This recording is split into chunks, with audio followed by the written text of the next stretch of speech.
Contoh, misalnya gue kasih saran nih, Bu, Ibu sebaiknya hindari yang begini, misalnya ya, saya kasih tahu.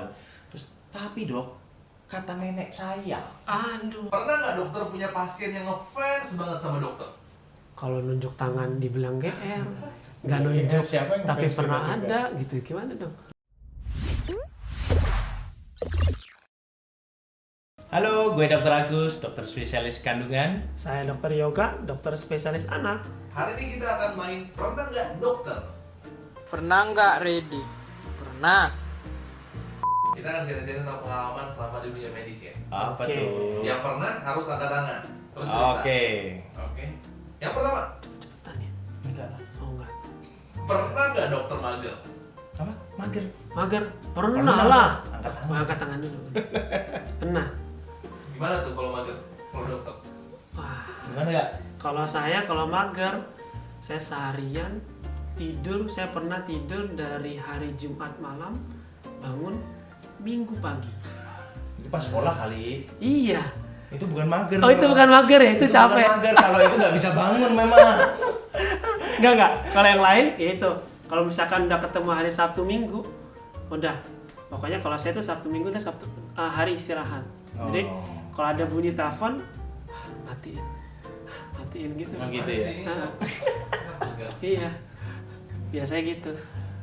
Kalau bagus gimana? Kalau gua mager biasanya kalau lagi memang biasa long weekend ya. Ya, long Libur weekend. panjang tuh. Oh. Terus udah semingguan itu capek misalnya, rasanya tuh memang mager. Jadi suka ya udah kalau misalnya malas praktek atau apa daripada saya ngelayanin orang juga jadinya nggak bagus. enak. Ya akhirnya saya minta gantiin kalau itu. Jadi minta gantikan dulu, ada yang backup baru saya mager. Jadi itu magernya ya jawabannya- udah tiduran aja di rumah nggak jelas, main sama anak, paling Oke. kuntel-kuntel, main HP. Ya. Berarti itu jawabannya setiap long weekend Dokter Agus suka nggak ada. Ada sesekali manusia daripada nanti kalau praktek Oh, terus iya. kemudian bikin nggak enak hati orang lain, mendingan saya nggak praktek kan. Nah, fair. Oke. Berikutnya, pernah nggak dokter ketemu pasien yang nyebelin? Wah, Nah, pernah. pernah pasti. Nggak mungkin nggak. Gimana ceritanya? Kalau gue nih, jadi dokter paling sebel kalau dibanding-bandingkan. Itu yang pertama. Oke. Ya kan? Bandingkan mungkin nggak sama teman sejawat nih. Lucunya adalah dibandingkan dengan yang sorry itu say edukasinya jauh di bawah kita. Oke. Contoh. Misalnya gue kasih saran nih, Bu, Ibu sebaiknya hindari yang begini, misalnya ya. Saya kasih tahu. Terus tapi dok, kata nenek saya. Aduh. Atau tapi dok, saya lihat di Instagram, Ah, saya lab. berarti kita mirip-mirip dong. Jadi kok gue dibandingin sama itu sedih banget, gue sekolah lama-lama. Oke. Dibandingin sama yang Yang nggak. yang ilmunya nggak sebanding, jadi nggak apple to apple. Itu yang ngeselin versi saya. Oke. Gitu, ngeselin versi saya adalah saya ngasih saran nggak ada keuntungan yang saya ambil dari saran yang saya kasih kan. Iya. Saya dibayar kok. Betul. Saya profesional karena ya saya buat kebaikan pasien. Iya. Ya. Dibandingin sama tapi dok lah, tapi doknya tapi yang situ nggak ada alasannya. Nah itu kan lucu gitu loh. Itu yang ngesalkan. Mirip Kalau lu lah. gimana? Sama. Kalau saya tuh paling sebel. Ikut itu. Enggak. Duluan jawabnya soalnya tadi. Enggak, kalau saya intinya gini. Paling sebel tuh kalau misalkan kita nih udah ngasih saran nih. Nah, terus dia kontrol nih. Pada saat kontrol, datang yang pertama kali buka pintu adalah, "Dok, kok masih gini?" Nah, dengar kalimat Dok nggak sembuh. nggak sembuh gitu kan. Terus pas kita tanya, "Loh, emang gimana Bu kemarin Bu?" "Iya, saya udah ngerjain gini. Semua yang saya kasih saran tuh gak ada yang dikerjain sama dia. Dia ngerjainnya orang lain." Kata Tadi orang, ya? kata orang atau kata Mbak Google. Gitu. Terus saya bilang, "Loh, Ibu kalau misalkan ngikutinnya kata orang sama Mbak Google, berobatnya sama Mbak Google aja, nggak sama kita." Enggak. Ya itu kadang lucu Gitu. kan. Jadi kadang suka lucu. Jadi dia kesini bayar ke kita, Ya. kita sarankan ngerjain sarannya orang lain. Kan nggak mungkin kita ngasih sesuatu, ngasih informasi, Iya. ngejerumusin kan, nggak Pasti, mungkin. pasti. Jadi ada pertanggungjawabannya. Mirip-mirip dikit lah kayak bagus. Ya salah. Biasa lah. Berikutnya, pernah nggak dokter nggak tahu solusi dari penyakit? Pernah? Nggak pernah. Berarti berarti dia memang terlalu luas pengetahuannya. Kalau saya pernah, maksudnya gini, ada pada satu kondisi pasien datang nih misalkan, yang paling susah itu adalah kalau misalkan pasien datang baru hari pertama sakit. Hari pertama sakit kita suruh nanya, dok anak saya sakit apa? Loh, orang ini baru satu hari sakit, emang kita bisa menerawang semua, langsung kelihatan penyakitnya.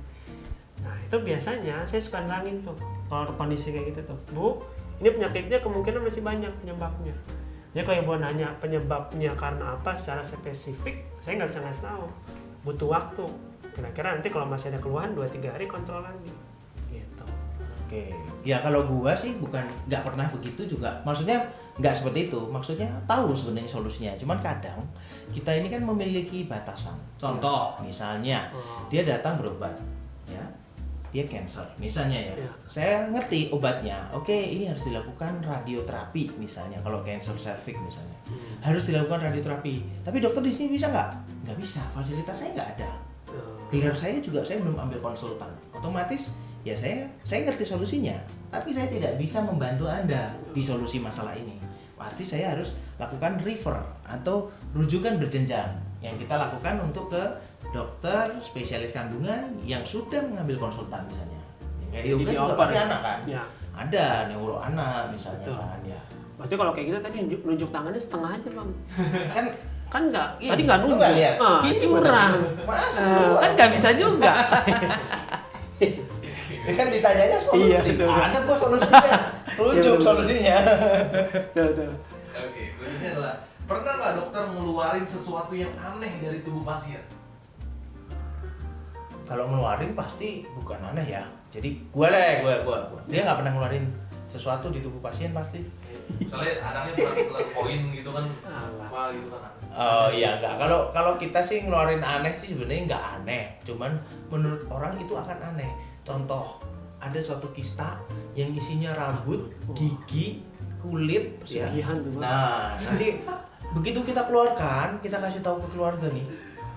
Astaga, disantet. Aduh, ditempel. Aduh, ini pasti ada yang guna-guna dong. Bukan, itu adalah ya itu adalah sel ya. Jadi sel ektoderm yang dia tumbuh di dalam suatu kista. Cuman orang menganggapnya, wih mistis nih. Wah, jadi bisa pesugihan nanti. Iya. Nah, Langsung jadi masuk acara. ya memang aneh sih, di dalam tubuh kok bisa sih ada rambut, ada gigi, beneran gigi, kayak giginya tanggal dimasukin ke situ. Untung saya nggak pernah nemuin gitu. Gitu. Jadi kalau gua operasi kista ada gitu.